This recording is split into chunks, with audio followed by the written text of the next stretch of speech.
నమస్కారం ETV news కి స్వాగతం ముందుగా ముఖ్యాంశాలు మహాసముద్రాలు అంతరిక్షం సైబర్ ప్రపంచం ఉమ్మడి సంపదన్న ప్రధాని బల ప్రదర్శనకు అవి సరికొత్త వేదికలు కారాదని వెల్లడి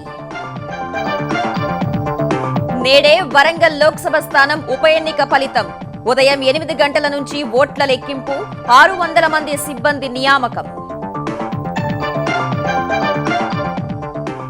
నెల్లూరు చిత్తూరు జిల్లాలను వదలని వరద కష్టాలు కేంద్ర సాయం కోసం ఆంధ్రప్రదేశ్ ప్రభుత్వం ఎదురుచూపులు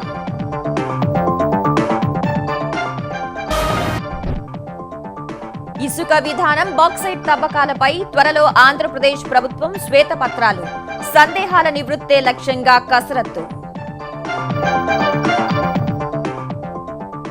3-4 రోజుల్లో హైదరాబాద్ కు గోదావరి జలాలు కొలిక్కి వచ్చిన అబుల్ కలాం ఆజాద్ సుజల స్రవంతి పనులు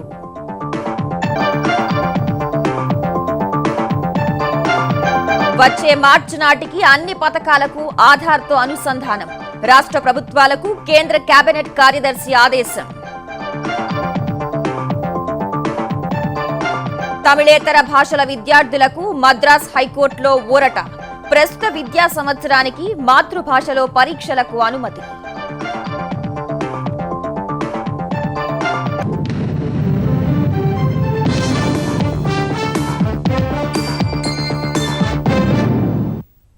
మహాసముద్రాలు సైబర్ ప్రపంచం అంతరిక్షం ప్రపంచ దేశాల ఉమ్మడి సంపదని ప్రధాని నరేంద్ర మోదీ ఉద్ఘాటించారు ఇవి దేశాల మధ్య సరికొత్త సమస్యలకు కారణం కారాదన్న మోదీ పరస్పర సుసమ్మతకు వేదికలుగా ఉండాలని ఆకాంక్షించారు సింగపూర్ పర్యటనలో ఉన్న ప్రధానమంత్రి ఉమ్మడి సమస్యలను ప్రపంచ దేశాలు కలసికట్టుగా ఎదుర్కోవాలని పిలుపునిచ్చారు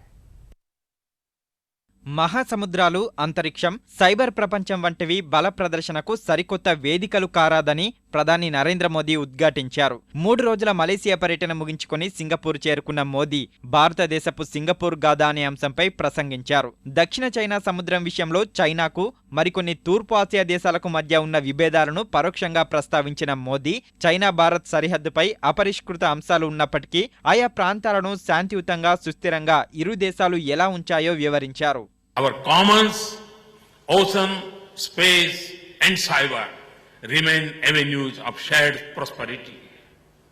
Not became new threats to countries. India will lend its strength to keep the seas safe, secure and free for the benefit of all. This is an age of interdependence when nations must come together to realize the promise of this century. We must also do because our pressing challenges are not from one another but common to each of us. ఆధునిక Singapore నిర్మాత లీ క్వాన్ you తనకు వ్యక్తిగత స్ఫూర్తి ప్రదాత అని మోదీ కొనియాడారు కలలు వాస్తవ రూపం దాల్చడానికి సింగపూర్ ఒక ప్రతీకగా నిలిచిందని సింగపూర్ విజయం భారతీయుల ఆకాంక్షలకు ఊతమిచ్చిందని పేర్కొన్నారు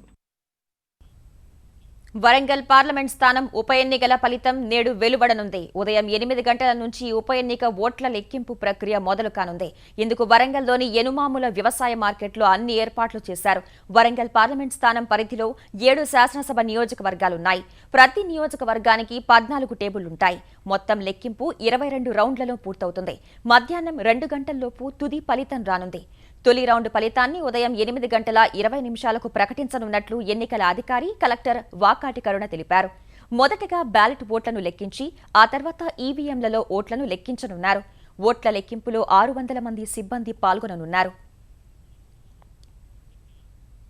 హైదరాబాద్ ప్రజల దాహార్తి తీర్చేందుకు గోదావరి తరలివస్తోంది సుమారు 3,325 కోట్ల రూపాయల భారీ వ్యయంతో చేపట్టిన మౌలానా అబుల్ కలాం ఆజాద్ సుజల స్రవంతి పనులు ఎట్టకేలకు కొలికి వచ్చాయి మరికొద్ది రోజుల్లోనే గోదావరి జలాలు హైదరాబాద్కు రానున్నాయి తీవ్ర నీటి ఎద్దడిని ఎదుర్కొంటున్న లింగంపల్లి కూకట్పల్లి కుత్బుల్లాపూర్ శేరిలింగంపల్లి మున్సిపల్ సర్కిళ్లలో ఈ నీటిని సరఫరా చేయనున్నారు కరీంనగర్ జిల్లాలోని ఎల్లంపల్లి బ్యారేజీ నుంచి హైదరాబాద్ నగరానికి రోజు 172 మిలియన్ గ్యాలన్ల నీటిని తరలించడం ఈ ప్రాజెక్టు లక్ష్యం తొలి విడతగా ఒక పంపు ద్వారా 28.5 ఎంజీడీలు నగరానికి రానున్నాయి ఇప్పటికే యల్లంపల్లి బ్యారేజీ నుంచి ముర్మూరు పంపింగ్ కేంద్రానికి, అక్కడి నుంచి బొమ్మగల్ రిజర్వాయర్కు నీళ్లు చేరాయి.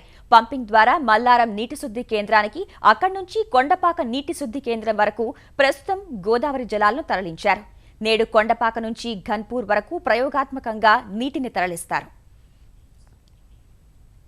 వివాదాస్పద కొత్త ఇసుక విధానంలో లోటుపాట్లు, ఇతర సవరణలకు సంబంధించి శ్వేతపత్రం విడుదల చేయాలని ఆంధ్రప్రదేశ్ ప్రభుత్వం నిర్ణయించింది. ఈ మేరకు ముఖ్యమంత్రి చంద్రబాబు నాయుడు మరోమారు మైనింగ్ శాఖ అధికారులతో సమీక్ష నిర్వహించారు. లోటుపాట్లను సవరించుకోవాల్సిన అంశంపై సీఎం అధికారులకు దిశానిర్దేశం చేశారు.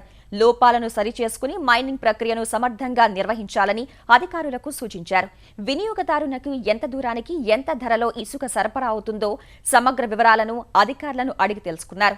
ఇతర రాష్ట్రాల్లో పరిస్థితులు ఎలా ఉన్నాయన్న దానిపై కూడా అధ్యయనం చేయాలని సూచించారు. మరోవైపు విశాఖ మన్యంలో బాక్సైట్ తవ్వకాల వ్యవహారంపై కూడా ఈ సమావేశంలో చర్చకు వచ్చినట్టు తెలుస్తోంది. దీనిపైన శ్వేతపత్రాన్ని విడుదల చేయాలని ప్రభుత్వం భావిస్తోంది. వచ్చే ఏడాది మార్చి నాటికి జాతీయ సామాజిక సహాయ కార్యక్రమం కింద అమలు చేస్తున్న అన్ని పథకాల లబ్ధిదారుల వివరాలను ఆధార్తో అనుసంధానించాలని కేంద్ర ప్రభుత్వం నిర్దేశించింది. ప్రత్యక్ష ప్రయోజన బదిలీ పథకం అమలు గురించి కేంద్ర కేబినెట్ కార్యదర్శి ప్రదీప్ కుమార్ సిన్హా ఢిల్లీ నుంచి వివిధ రాష్ట్ర ప్రభుత్వ ప్రధాన కార్యదర్శులతో సోమవారం వీడియో కాన్ఫరెన్స్ ద్వారా సమీక్షించారు. ఇందులో విజయవాడ నుంచి ఆంధ్రప్రదేశ్ ప్రభుత్వ ప్రధాన కార్యదర్శి ఐవైఆర్ కృష్ణారావు పాల్గొన్నారు. ఈ సందర్భంగా ఆయా రాష్ట్రాల్లో ఇప్పటి వరకు జరిగిన ఆధార్ అనుసంధాన పరిస్థితిని సిన్హా ఆరా తీశారు. ఆధార్ లేని వారి కోసం రాష్ట్ర ప్రభుత్వాలు ప్రత్యేక క్యాంపులు నిర్వహించి అందరికీ ఆధార్ అందించాలని చెప్పారు.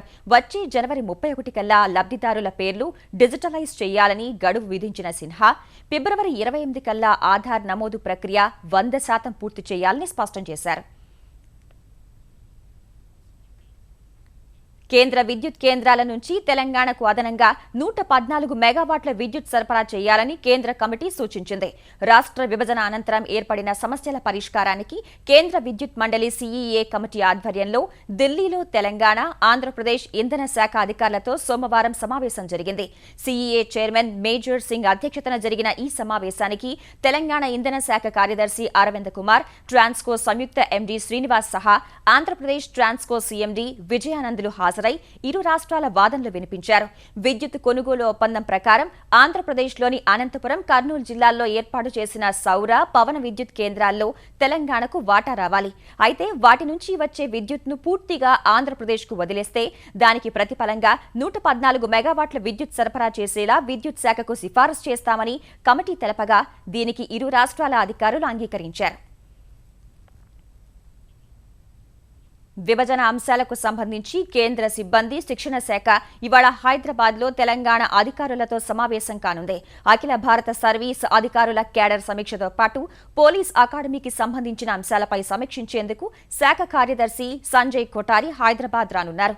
తెలంగాణ ప్రభుత్వ ప్రధాన కార్యదర్శి, ఉన్నతాధికారులతో పాటు రంగారెడ్డి, హైదరాబాద్ కలెక్టర్లతో ఆయన సమావేశమవుతారు.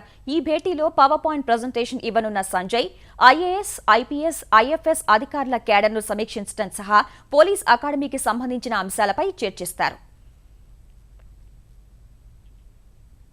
తెలంగాణ ప్రభుత్వం ఫిబ్రవరి మొదటి వారంలో 3 రకాల బడ్జెట్ వివరాలను వెల్లడించనుంది. 2016-17లో అమలు చేయబోయే కొత్త బడ్జెట్తో పాటు ప్రస్తుత, గత ఏడాది బడ్జెట్ల గణాంకాలను బహిర్గతపరుస్తుంది.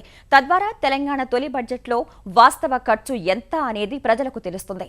పథకాలను సత్వరం చేపట్టడమే లక్ష్యంగా కొత్త బడ్జెట్ను ఇంతకు ముందు కంటే భిన్నంగా, త్వరగా ప్రవేశపెట్టాలని సర్కార్ భావిస్తున్నప్పటికీ ఇది ఎంతవరకు సత్ఫలితాలిస్తుందో తేలాల్సి ఉంది. మరోవైపు 2015-2016 అంచనా బడ్జెట్నే సవరణ బడ్జెట్గా వెల్లడించే అవకాశం ఉంది. అయితే ప్రభుత్వం 2015 మార్చి 5న 2015-16 బడ్జెట్ను ప్రవేశపెట్టినప్పుడు అంతకు ముందటి బడ్జెట్లో సవరణలు చూపట్లేదు. వచ్చే బడ్జెట్ను ఫిబ్రవరి మొదటి వారంలోనే తెస్తున్నందున ఇక ప్రస్తుత బడ్జెట్లో సవరణలు సాధ్యం కావని అధికార వర్గాలు స్పష్టం చేశాయి. నిర్బంధ తమిళ చట్టం నుంచి తమిళనాడులోని తెలుగు సహా అల్పసంఖ్యాక భాషల విద్యార్థులకు మద్రాస్ ఉన్నత న్యాయస్థానంలో గొప్ప ఊరట లభించింది. ఈ విద్యా సంవత్సరంలో మైనారిటీ భాషల విద్యార్థులంతా వారి మాతృభాషల్లోనే పరీక్షలు రాస్తారని, వారిని నిర్బంధ తమిళ చట్టం నుంచి మినహాయించాలని జయలలిత ప్రభుత్వాన్ని హైకోర్టు ఆదేశించింది. ఈ తీర్పుతో తమిళనాట మైనారిటీ భాషలకు చెందిన 1500 పాఠశాలల్లోని విద్యార్థులకు ఉపశమనం లభించింది. పాఠశాలల్లో తమిళాన్ని తప్పనిసరిగా బోధించకుండా మైనారిటీ విద్యా సంస్థలు ఉద్దేశపూర్వక తాత్సారం చేశాయని తమిళనాడు ప్రభుత్వం వాదించగా దాన్ని తోసిపుచ్చిన మద్రాస్ హైకోర్టు నిర్బంధ తమిళ చట్టం ఉద్దేశమే సరైంది కాదని వ్యాఖ్యానించింది. ఈ చట్టం ప్రకారం మైనారిటీ భాషల వారికి ఏర్పడే ఇబ్బందులు అధ్యయనం చేసేందుకు రిటైర్డ్ న్యాయమూర్తితో ఓ కమిటీ వేసి అధ్యయనం చేయాలని తమిళనాడు ప్రభుత్వానికి హైకోర్టు సూచించింది. పిటిషన్దారులు అసలు నిర్బంధ తమిళ చట్టాన్నే సవాల్ చేయాలనుకుంటే వేరే రూపంలో మరో పిటిషన్ దాఖలు చేయాలని మద్రాస్ హైకోర్టు సూచించింది. నెల్లూరు జిల్లాను ఇంకా వరదలు ముంచెత్తుతున్నాయి. సోమవారం పలు ప్రాంతాల్లో భారీ వర్షాలు కురిశాయి. ఇంకా పలు గ్రామాలు వరద నీటిలోని చిక్కుకున్నాయి. కైవల్య నది పొంగి ప్రవహిస్తుండగా నీటి ఉధృతికి 3 గల్లంతయ్యారు. 2 రోజులుగా కురుస్తున్న వర్షాలతో కైవల్య నదితో పాటు పసంబలేరు, కండలేరు వాగులకు వరద ఉధృతి పెరిగింది. గూడూరు డివిజన్లో పలు గ్రామాలకు రాకపోకలు నిలిచిపోయాయి. వెంకటగిరిలో 10 సెంటీమీటర్లు, గూడూరులో 6 సెంటీమీటర్ల వర్షపాతం నమోదైంది. అటు చిత్తూరు జిల్లాలోనూ వర్షాలు ఆగటం లేదు. తిరుపతి సహా పలుచోట్ల సోమవారం వర్షం కురిసింది. తిరుపతి నగరంలో రహదారులు చెరువులను తలపిస్తున్నాయి. భారీ వర్షాలకు చిత్తూరు జిల్లాలో 1 మృతి చెందగా 2 గల్లంతయ్యారు. భారీ వర్షాలతో అపార నష్టానికి గురైన తమిళనాడు, ఆంధ్రప్రదేశ్లలో తమిళనాడుకు ఆపన్నహస్తం అందించిన కేంద్రం ఆంధ్రప్రదేశ్ను విస్మరిస్తోంది. తమిళుల మొర ఆలకించి 940 కోట్లు తక్షణ సాయంగా ప్రకటించిన మోదీ సర్కార్ ఆంధ్రప్రదేశ్ను పట్టించుకోకపోవడం అధికార వర్గాల్లో చర్చకు తావించింది. ఈ పరిస్థితుల్లో మరికొన్నాళ్ల తర్వాతైనా కేంద్ర సాయం అందుతుందో లేదోనని ఆంధ్రప్రదేశ్ ఎదురు చూస్తోంది. గడిచిన 2 వారాల్లో కురిసిన భారీ వర్షాలతో ఆంధ్రప్రదేశ్లో పెద్ద ఎత్తున ఆస్తి, పంట నష్టం సంభవించింది. పొలాలు నీట మునిగాయి. లక్షలాది ఎకరాల్లో వరి వరద పాలైంది. ఆక్వా రైతులు కూడా తీవ్రంగా నష్టపోయారు. ప్రాథమికంగా 3,000 కోట్ల నష్టం వాటిల్లినట్లు అంచనాలు సిద్ధం చేసిన ఆంధ్రప్రదేశ్ ప్రభుత్వం కేంద్రానికి నివేదికలు పంపింది. తక్షణ సాయంగా 1000 కోట్లు ఇవ్వాలని అభ్యర్థించింది. అదే సమయంలో పొరుగునున్న తమిళనాడు కూడా వర్ష నష్టాలను లెక్కజెప్పి సాయం అడిగింది. స్పందించిన మోదీ ప్రభుత్వం తమిళనాడుకు 940 కోట్ల రూపాయలు విడుదల చేసింది. ఆంధ్రప్రదేశ్కు మాత్రం ఎలాంటి సాయమూ ప్రకటించలేదు. ఈ పరిస్థితుల్లో ఆర్థిక సాయం ఎప్పటికి అందుతుంది, ఎంత అనే విషయాలపై ఏపీ ప్రభుత్వం అధికారులు మల్లగుల్లాలు పడుతున్నారు. గతంలో హుద్హుద్ ప్రళయం విరుచుకుపడినప్పుడు ప్రధాని మోదీ విశాఖకు వచ్చి 1000 కోట్ల తక్షణ సాయం ప్రకటించారు. ఆ తర్వాత 1000 కోట్ల నష్టం జరిగిందని ఏపీ సర్కార్ నివేదికలు పంపింది. అంతిమంగా ఢిల్లీ నుంచి అందింది మాత్రం 150 కోట్ల రూపాయలే. మిగిలినది రకరకాల సర్దుబాట్ల పేరిట సరిపెట్టేశారు. అప్పుడే అలా జరిగితే ఇప్పుడు పరిస్థితి ఎలా ఉంటుందోనని అధికారులు ఆందోళన చెందుతున్నారు. నష్టంపై ప్రాథమిక నివేదిక అందగానే కేంద్ర ప్రభుత్వ అధికారులు వచ్చి పరిశీలిస్తే పరిస్థితి తీవ్రత అర్థమవుతుందని, అలా కాకుండా పూర్తి నివేదిక ఇచ్చిన కొన్నాళ్ల తర్వాత వస్తే ఫలితమేంటని ప్రశ్నిస్తున్నారు. తెలంగాణలో కరవు మండలాలపై కసరత్తు పూర్తయిన వేళ నేడు వాటిని ప్రకటించనున్న రాష్ట్ర ప్రభుత్వం వారంలోపు కేంద్రానికి నివేదిక పంపనుంది. ఈ మేరకు ఆర్థిక శాఖ ప్రత్యేక కార్యదర్శి ప్రదీప్ చంద్ర నేతృత్వంలోని కమిటీ సభ్యులు సోమవారం సమావేశమై సుమారు 200 కరవు మండలాలను ప్రభుత్వానికి సిఫారసు చేశారు. తొలుత ఈ కమిటీ 163 మండలాలను గుర్తించిన ముఖ్యమంత్రి కేసీఆర్ ఇటీవల కరవు మండలాలపై సమీక్షించి ప్రతిపాదనలకు తుదిరూపు ఇవ్వాలని ఆదేశించడం వల్ల మరోమారు సమీక్షించిన కమిటీ కరవు మండలాల సంఖ్యను 200కు పెంచింది. ఈ మేరకు సంబంధిత దస్త్రాన్ని తెలంగాణ ప్రభుత్వ ప్రధాన కార్యదర్శి రాజీవ్ శర్మకు అందించారు. ముఖ్యమంత్రి ఆమోదం అనంతరం కరవ మండలాలను ప్రకటించి కేంద్రానికి నివేదిక పంపనున్నారు. దేశంలోని ముఖ్య నగరాల్లో ఉగ్రవాదులు దాడులు చేయవచ్చని నిఘా వర్గాలు హెచ్చరించిన నేపథ్యంలో జంట నగరాల్లోని పోలీసులు అప్రమత్తమయ్యారు. ఈ మేరకు హైదరాబాద్లోని వివిధ షాపింగ్ మాల్స్లో ముందస్తు తనిఖీలు నిర్వహించారు.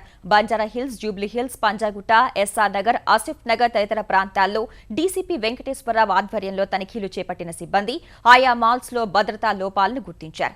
షాపింగ్ మాల్స్ నిర్వాహకులపై ఆగ్రహం వ్యక్తం చేసిన పోలీసులు ప్రతి ఒక్కరూ విధిగా భద్రతను పటిష్టం చేసుకోవాలని, లేకుంటే కఠిన చర్యలు తప్పవని హెచ్చరించారు. కనిపిస్తా ఉన్నాయి. సరి అయిన చెకింగ్స్ చేయకపోవడం మూలాన కొంతమంది మాకు వెపన్స్ పెట్టుకుని లోపలికి వెళ్ళిన సంఘటనలు కూడా ఉన్నాయి.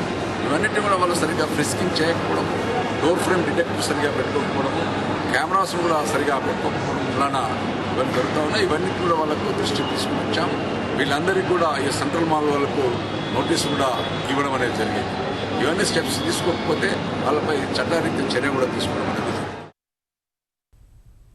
జంట నగరాల్లో నేరాల అదుపునకు హైదరాబాద్ మహానగర పోలీసులు వాషింగ్టన్ మాదిరి అత్యాధునిక వ్యవస్థను అందుబాటులోకి తేనున్నారు. ఒక నేరగాడికి సంబంధించి 360 డిగ్రీల తరహాలో సమస్త వివరాలు సాంకేతిక పద్ధతిలో సేకరించనున్నారు. ఇలా వేలాది మంది నేరగాళ్ల వివరాలను కంప్యూటర్లో నిక్షిప్తం చేయనున్నారు. ఈ సమాచార నిధిలో ఉన్న నేరగాళ్లు మరోసారి నేరం చేస్తే అతన్ని వెంటనే గుర్తించి అరెస్ట్ చేసేందుకు వీలుగా ఈ వ్యవస్థను సిద్ధం చేస్తున్నారు. ప్రస్తుతం వాషింగ్టన్లో అమల్లో ఉన్న ఈ విధానంతో అక్కడి నేరగాళ్లను ఇట్టే పట్టేస్తున్నారు. హైదరాబాద్ నగరంలో చాలా ఏళ్ల నుంచి వివిధ నేరాలకు పాల్పడుతున్న వేలాది మంది నిందితులు సరైన పోలీసింగ్ వ్యవస్థ లేక మళ్లీ అవే నేరాలు చేస్తున్నారు. ఈ నూతన విధానంతో అలాంటి వారిని త్వరగా పట్టుకునే వీలు కలుగుతుంది. నారాయణఖేడ్ నియోజకవర్గాన్ని అన్ని రకాలుగా అభివృద్ధి చేసి చూపిస్తానని తెలంగాణ నీటిపారుదల శాఖ మంత్రి హరీష్ రావు స్పష్టం చేశారు. కంగ్టీ మండలంలో పలు అభివృద్ధి పనులకు శంకుస్థాపన చేసిన ఆయన నియోజకవర్గంలో పర్యటించి పనుల నాణ్యతను పరిశీలించారు. ఇతర ప్రాంతంలో సమానంగా అభివృద్ధి చెందే వరకు కంగ్టీ మండలాన్ని దత్తత తీసుకుంటున్నట్లు మంత్రి ప్రకటించారు. భవిష్యత్తులో ఎందుకంటే 3 రాష్ట్రాల సరిహద్దు కంటి రేపు ఇంకా ఇది బాగా అభివృద్ధి చెందాల్సినటువంటి ప్రాంతం. ఇక్కడ ఒక నేషనలైజ్డ్ బ్యాంక్ కూడా లేవు. ఇంత పెద్ద మండలం కంటిలో ఏపీజీవీబీ తప్ప జాతీయ బ్యాంకులు ఏవి ఇక్కడ లేకపోవడం కూడా చాలా దురదృష్టకరం. ఇంత పెద్ద మండలంలో బస్టాండ్ లేదు, ఒక జాతీయ బ్యాంకు లేదు. ఒకటొకటిగా మా దృష్టికి వచ్చిన ప్రతి సమస్యను కూడా పరిష్కారం చేస్తూ ఈ యొక్క మండలాన్ని అన్ని రంగాల్లో అభివృద్ధి చేయబోతా ఉన్నాం. వచ్చే ఏడాది జరిగే కృష్ణా పుష్కరాలకు తెలంగాణ రాష్ట్ర ప్రభుత్వం చర్యలు చేపట్టింది. గోదావరి పుష్కరాలు నిర్వహించినట్టే కృష్ణా పుష్కరాలు ప్రతిష్టాత్మకంగా నిర్వహిస్తామని తెలంగాణ దేవాదాయ శాఖ మంత్రి ఇంద్రకరణ్ రెడ్డి చెప్పారు. పుష్కరాల ఏర్పాట్లపై సచివాలయంలో నల్గొండ జిల్లా ప్రజా ప్రతినిధులతో సమీక్షించిన ఆయన భక్తులకు ఎలాంటి ఇబ్బందులు కలగకుండా ఘాట్ల సంఖ్య పెంచుతామని తెలిపారు. గోదావరి పుష్కరాలు బ్రహ్మాండంగా మనం తెలంగాణ రాష్ట్రం వచ్చిన తర్వాత ఏర్పాటు చేసుకున్నాం కాబట్టి కృష్ణా పుష్కరాలు కూడా అదే విధంగా భక్తులు వచ్చినప్పుడు ఈ యొక్క కృష్ణా రివరు మరి గోదావరి లాగా ఉండదు. ఎన్నో ప్రదేశాలలో నీటి ప్రవాహం కూడా ఎక్కువ ఉంటుంది. దాన్ని దృష్టిలో పెట్టుకొని ఈ కార్యక్రమం తయారు చేయడం జరిగింది. ముఖ్యమంత్రి గారి సలహా మేరకు ఇది మనకు ఎక్కువ సమయం పడుతుంది కాబట్టి అడ్వాన్స్గా మనం పోవాలని చెప్పిన తర్వాతనే ఈ కార్యక్రమం 2 జిల్లాల ప్రపోజల్స్ వచ్చేసినాయి. తెలంగాణలో వ్యవసాయ రంగాన్ని లాభసాటిగా మార్చేందుకు కావాల్సిన సహాయ సహకారాలు అందించేందుకు అమెరికా ముందుకొచ్చింది. ఈ మేరకు ఆ దేశ వ్యవసాయ శాఖ మంత్రి స్కాట్ సిండిలర్ నేతృత్వంలోని ప్రతినిధి బృందం సచివాలయంలో మంత్రి పోచారంతో సమావేశమైంది. రైతుల సంక్షేమం కోసం పలు కార్యక్రమాలు చేపట్టామన్న పోచారం వాటిని మరింత విస్తరించేందుకు సహకరించాలని అమెరికా ప్రతినిధి బృందాన్ని కోరారు. ఇందుకు వారు సానుకూలత వ్యక్తం చేశారు. భారతదేశంలో నూతనంగా ఏర్పడినటువంటి తెలంగాణ రాష్ట్రం వ్యవసాయ రంగంలో ఏ రకమైనటువంటి పద్ధతులు అవలంబిస్తున్నారు, మీ యాక్టివిటీస్ ఏంటి, ప్రాధాన్యతలను గుర్తించి వాటిపైన చర్చించడానికి వారి బృందంతో ఇక్కడికి వచ్చారు. దాదాపు 1.5 గంటల సేపు పవర్ పాయింట్ ప్రజెంటేషన్ చేశాం. వాళ్ళంతటా వాళ్ళే స్వచ్ఛందంగా వచ్చి తెలంగాణ గవర్నమెంట్ తో అగ్రికల్చర్ సెక్టార్ డెవలప్మెంట్ కోసం కొలాబరేషన్ పెట్టుకుందాం, రాష్ట్ర వ్యవసాయ రంగాన్ని అభివృద్ధి చేద్దామనే ఉద్దేశంతో వారు ఇక్కడికి వచ్చారు. చిత్తూరు మేయర్ దంపతుల హత్య కేసు దర్యాప్తును ముమ్మరం చేసిన పోలీసులు ప్రధాన నిందితుడు చింటూ, ఆయన అనుచరులు, వ్యాపార భాగస్వాముల నివాసాల్లో సోదాలు కొనసాగిస్తున్నారు. చింటూ నివాసంలో విలువైన పత్రాలు, కత్తులు, కర్రలు, పెన్ డ్రైవ్లు, సిమ్ కార్డులు స్వాధీనం చేసుకున్న పోలీసులు అనుచరులు పరంధాం, కార్పొరేటర్ భర్త మురగా, మొగిలి నివాసాల్లో hard disk, computer, laptop, camera వెంట తీసుకెళ్లారు. ఈ కేసులో ఇప్పటికే 23 మందికి నోటీసులు ఇచ్చిన పోలీసులు చింటూకు సాయం చేసినట్లు భావిస్తున్న మరో 40 మందికి తాకీదులు ఇవ్వనున్నారు. చింటూకు వచ్చిన ఫోన్ కాల్స్ ఆధారంగా కూడా దర్యాప్తు చేస్తున్న పోలీసులు ఓ మాజీ శాసనసభ్యుడు సన్నిహితుడు, వ్యాపార భాగస్వామిగా ఉన్న వ్యక్తి, ప్రముఖ ఎర్రచందనం స్మగ్లర్ల నుంచి వివరాలు సేకరిస్తున్నారు. 3 కార్పొరేటర్లు కూడా హత్యకు సహకరించినట్లు ప్రాథమిక నిర్ధారణకు వచ్చారు. హత్య జరిగిన తర్వాత 2 రోజులు చిత్తూరుకు చెందిన ప్రముఖులు 2 చింటూకు ఫోన్లో పరిస్థితులను వివరించినట్టు సమాచారం. వారిని పోలీసులు రహస్యంగా విచారిస్తున్నారు. కాల్ డేటా ఆధారంగా నేర విభాగం డీఎస్పీ బయట రాష్ట్రాల్లోనూ ముమ్మరంగా తనిఖీలు చేస్తున్నారు. హైదరాబాద్లో యాదాద్రి భవనానికి శంకుస్థాపన జరిగింది. బర్కత్పురాలో నిర్మించే ఈ భవనానికి తెలంగాణ హోంమంత్రి నాయని నరసింహారెడ్డి, దేవాదాయ శాఖ మంత్రి ఇంద్రకరణ్ రెడ్డి భూమి పూజ చేశారు. యాదగిరిగుట్ట క్షేత్రాన్ని తిరుమల తిరుపతి దేవస్థానంతో సమానంగా అభివృద్ధి చేసేందుకు ముఖ్యమంత్రి కేసీఆర్ ప్రణాళికలు సిద్ధం చేశారని మంత్రి నాయని స్పష్టం చేశారు. సృష్టించే విధంగా యాదాద్రిని నిర్మించేదానికి పూనుకున్నారు. నరసింహస్వామి టెంపుల్ ను బ్రహ్మాండంగా కోట్ల రూపాయలు పెట్టి భారతదేశ చరిత్రలోనే రెండో తిరుపతి సమానంగా ఈ యొక్క టెంపుల్ ఆవిష్కరణ చేయడం జరుగుతుంది. దానికి హైదరాబాద్ ప్రజలకు కూడా ఇక్కడ కొన్ని సౌకర్యాలు కలవాలని చెప్పని కళ్యాణ మంటపం ఇక్కడ ఏర్పాటు చేయడం జరిగింది. ఇరాక్, సిరియా సంక్షోభిత ప్రాంతాల్లో భారతీయులు సహా దక్షిణాసియా ముస్లింలు పోరాటానికి సమర్థులు కారని ఇస్లామిక్ స్టేట్ ఉగ్రవాద సంస్థ భావిస్తోంది.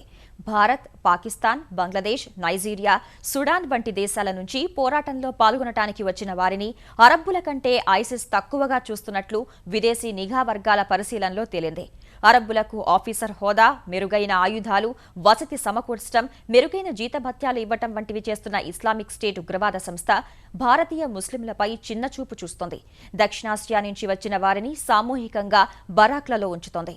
దక్షిణాసియా నుంచి పోరాటం కోసం వచ్చే వారిని వారికి తెలియకుండానే ఆత్మాహుతి దాడుల కోసం ఉపయోగించుకుంటోంది. ఐసిస్లో ఇప్పటి వరకు 23 మంది భారతీయులు చేరగా వారిలో 6 మరణించినట్లు నిఘా వర్గాల నివేదిక తెలిపింది. దేశంలో అసహనం పెరిగిపోతోందంటూ నిరసన చేపడుతున్న మేధావులకు బాలీవుడ్ ప్రముఖ నటుడు ఆమిర్ ఖాన్ మద్దతు పలికాడు. భయం, అభద్రతా భావం పెరిగిపోతోందన్న ఆమిర్ ప్రముఖుల పురస్కారాలు తిరిగి ఇవ్వటాన్ని సమర్థించారు. ఢిల్లీలో రామ్నాథ్ గోయంకా ఎక్సలెన్స్ అవార్డు ప్రధాన కార్యక్రమంలో పాల్గొన్న ఆమిర్ ఖాన్ అసహనంపై సంచలన వ్యాఖ్యలే చేశారు. వేరే దేశానికి వెళ్లిపోదామన్న ఆలోచన తన భార్యలోనూ వచ్చిందని తెలిపారు. ఆమిర్ చేసిన వ్యాఖ్యలకు ఢిల్లీ సీఎం కేజ్రీవాల్ బాసటగా నిలిచారు. Myself, as a part of this country, as a citizen, we read in the papers what's happening, we see on news what's happening, and certainly I have also been alarmed. I can't deny that I have been alarmed by a number of incidents. I mean, when I sit at home and talk to Kiran, Kiran and I have lived all our lives in India. For the first time, Kiran says, should we move out of India? Now, that's a disastrous and very big statement for Kiran to make to me. She fears for her child, she fears for, what the atmosphere around us will be. She feels scared to open the newspapers every day. So that does indicate that there is a sense of growing disquiet. మాజీ రాష్ట్రపతి దివంగత అబ్దుల్ కలాం నివాసాన్ని NDA ప్రభుత్వం విజ్ఞాన కేంద్రంగా మార్చనందుకు విచారం వ్యక్తం చేస్తూ ఆయన మేనల్లుడు సయ్యద్ హాజా ఇబ్రహీం భారతీయ జనతా పార్టీకి రాజీనామా చేశారు. 2012లో కాషాయ కండువా కప్పుకున్న ఆయన తమిళనాడు భాజపా మైనార్టీ విభాగ ఉపాధ్యక్ష పదవికి పార్టీ ప్రాథమిక సభ్యత్వానికి రాజీనామా చేస్తున్నట్లు ప్రకటించారు. ఢిల్లీ రాజాజీ మార్గ్లోని 10వ నెంబర్ బంగ్లాను విజ్ఞాన కేంద్రంగా మార్చాలి అన్నది కలాం సహా దేశంలోని ప్రతి ఒక్కరి ఆకాంక్ష అని చెప్పిన ఇబ్రహీం పదే విజ్ఞప్తి చేసినా కల సాకారం కాలేదని ఆవేదన వ్యక్తం చేశారు. జులై వరకు అబ్దుల్ కలాం నివసించిన ఇంటిని కేంద్ర మంత్రి మహేష్ శర్మకు ప్రభుత్వం ఇటీవల కేటాయించడంపై సర్వత్రా విమర్శలు వ్యక్తమైన వేళ ఇబ్రహీం రాజీనామా చర్చనీయాంశమైంది. ఆదాయానికి మించిన ఆస్తుల కేసులో తమిళనాడు ముఖ్యమంత్రి జయలలితను నిర్దోషిగా తేలుస్తూ కర్ణాటక హైకోర్టు ఇచ్చిన తీర్పును సవాల్ చేస్తూ దాఖలైన పిటిషన్లపై రోజువారీ విచారణ చేపట్టేందుకు సుప్రీంకోర్టు అంగీకరించింది. ఈ ఏడాది మే 11న జయలలితను నిర్దోషిగా తేలుస్తూ కర్ణాటక హైకోర్టు ఇచ్చిన తీర్పును సవాల్ చేస్తూ కర్ణాటక ప్రభుత్వం వేసిన పిటిషన్ సహా చెన్నైకి చెందిన రాజవేల్, భారతీయ జనతా పార్టీ సీనియర్ నేత సుబ్రహ్మణ్య స్వామి దాఖలు చేసిన పిటిషన్లపై విచారణలో సుప్రీంకోర్టు ఈ మేరకు నిర్ణయం తీసుకుంది. కర్ణాటక ప్రభుత్వ పిటిషన్లపై వాదనలు చెప్పాలని సుప్రీంకోర్టు జయలలిత, ఆమె సన్నిహితులు శశికళ, సుధాకరన్, ఇలవరసలకు నోటీసులు జారీ చేసింది.